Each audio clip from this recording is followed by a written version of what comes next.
Hello everyone, I'm Zantor and welcome back for more No Man's Sky. Let's get out and have a look and see what we got on this planet. Looks like we've got some angry animals this time. I think that's the earliest in the video we've actually taken any damage, so I guess that deserves an award. But yeah, we're back playing some more No Man's Sky. The game might look a little bit different. That's because I've upped the settings a little bit, because you see I only play in 30 frames per second while actually playing this, so I just realised I can actually turn the graphic settings up. They don't need to be as high as they usually would be, as if I was playing in 60. So I've bumped them up just a little bit to make the game look a little bit nicer for you all watching there. I'm sure many people have wanted me to do this for a while, but now I finally have. So, what is going on in the world of Zantor? Well, a fair bit. Something interesting is happening. It's a big moment at the time of recording this. Probably not, by the time you're watching this, but by the time I'm recording this, there's something pretty big happening. It is the best time of the year. It is E3. If you don't know what E3 is basically video game Christmas. All the big game developers get together in one big sort of conference thing that spans across like 5 days, and they announce a load of new games, show off what they've been doing behind the screens, or behind the scenes even, not the screens, what am I on about? And yeah, they basically show off what they've been doing, and it's a good time of year. So yeah, the first one is EA's one, which is the one I always watch, because after like the PlayStation one, I'm not really bothered. I don't have a PlayStation. And the same with the Xbox one, I don't really watch because, like, it's Xbox, I don't have an Xbox either. But I think the best one this year will probably be Ubisoft, because we've only had one so far. I'm recording this on, I think it's the, what day is it? It's Sunday night. It started yesterday night. We've got the second one coming up today, which is going to be Microsoft's one. Wow, we got a lot of little aliens around here. A lot of them today. Wow. Yeah, so far EA, that's all I'm going to say. Hasn't been that great. Because, I mean, most of what they showed off was either multiplayer or just games I don't really care about. For example, they've got like the new FIFA game, the new Madden game, the new like Need for Speed game. I don't have an interest in any of those. So it's a bit, pointless for me to watch, because last year they had some really good stuff. They had Titanfall 2 and Battlefield 1, like back to back. That was great. But this year they didn't really have anything interesting. They showed off one new game. It's called A Way Out. It's a co-op game where you have to escape a prison with like a buddy. But again, it's multiplayer only. So yeah. For me, it's not very good, because I don't really play multiplayer games on this channel. Simply because I can't really trust anyone. Because how games and playing games with other people tend to go for me is like me and a friend start playing them, but then we just sort of stop playing them, and we never get around to completing it. Which means, oh my goodness, there's a big guy there. Which means that we never really get anything done. Like, it would suck to sort of start a series and then just, like, not finish it. Talking about that, Skyrim. No. But yeah, I sort of, I don't know, I can't really be bothered to make any more Skyrim videos. Ooh, this is good. We've got 3 of these boxes here. Get a knip! Nice! That's what we want. Corvex Convergence Cube? What do we got in here? Corvex Convergence Cube. Okay, that's fair enough. Yeah, we got some more Get Nip today. That's great. That's what we want. We've got another green box here. Corvex Convergence. Got some birds up here. This is a really successful planet so far. It's going pretty good. How many have we found? 8 out of 12. Fair amount. Fair amount of animals. Let's have a look around here then. But yeah, that's pretty much it for E3 at the moment. A game which I can't really play because it requires more than one person, and a bunch of games I don't really care about. So I mean, that's great. Doesn't this game look a lot nicer now I've upped the settings of it? It looks so much better. But yeah, there's something that happened earlier today actually, and it was really cool. Really cool that it happened. I opened up Counter-Strike again. as you do. And I looked at some of the multiplayer missions, like the multiplayer, you know, what are they called? Guardian missions or whatever, which are in this new Operation Hydra, it's called.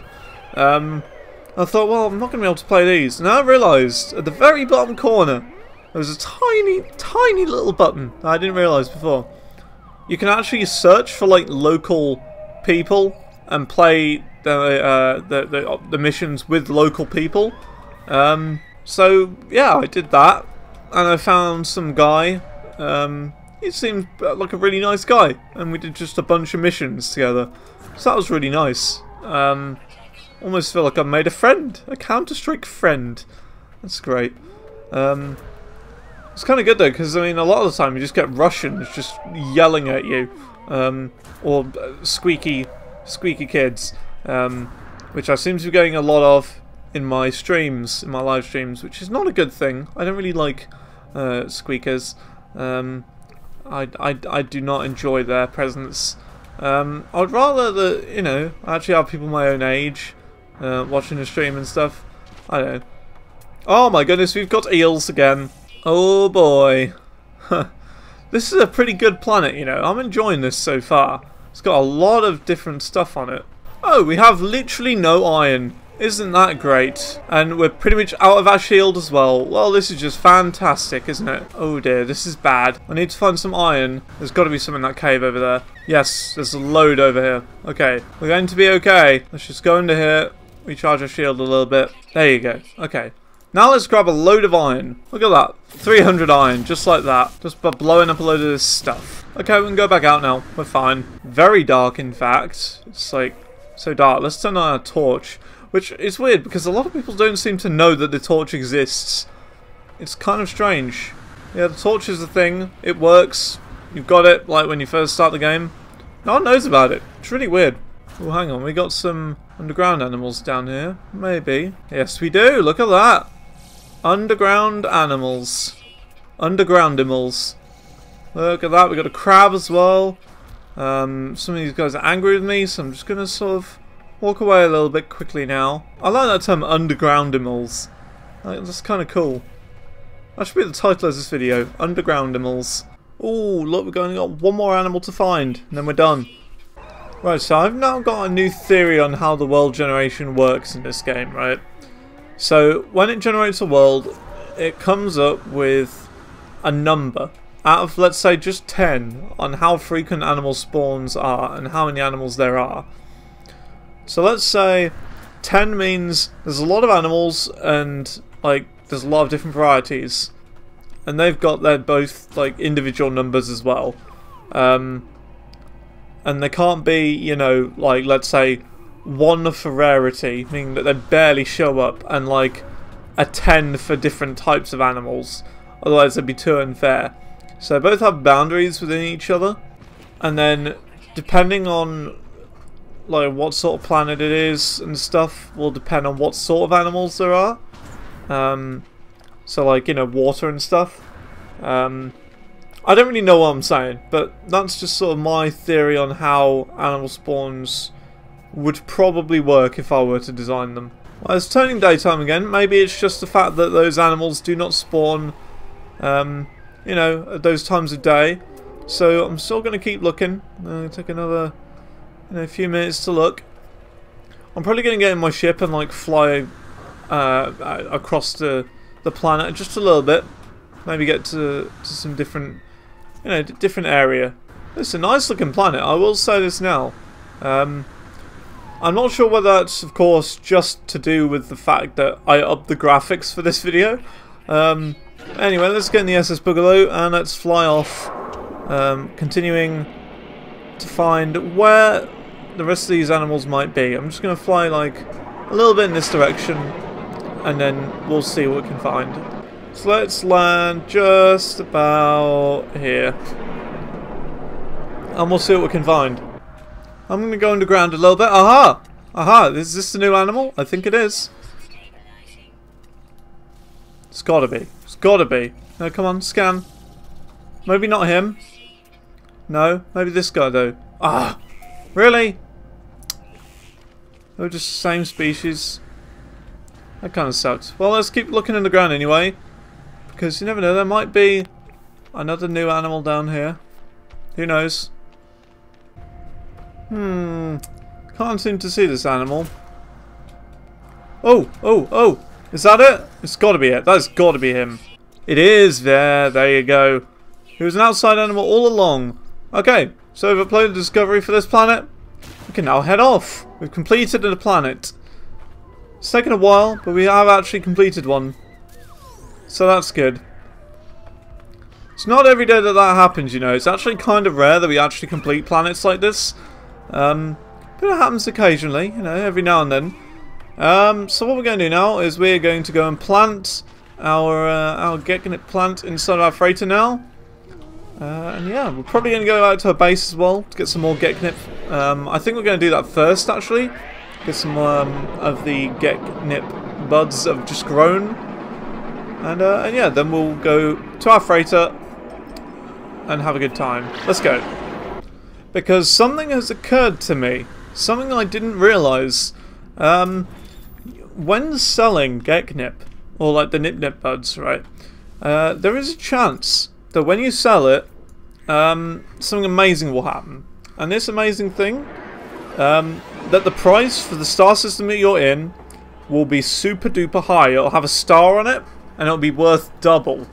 So what I'm thinking of doing is harvesting a load of Geknip, as much as we can, and then we're going to sort of, I don't know, it's difficult to explain.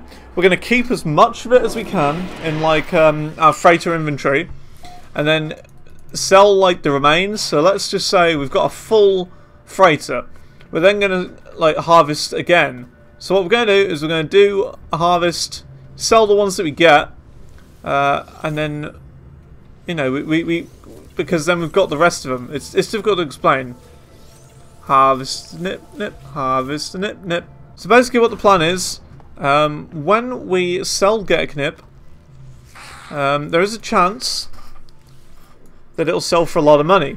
So what my plan is to store a lot of it in my freighter, so that when the time comes, we can sell it for that really high price. I'm going to keep as much of it in there as I can, but if we get like any spares, I'm just going to sell those. So, you know, we've actually got room to do whatever we want with.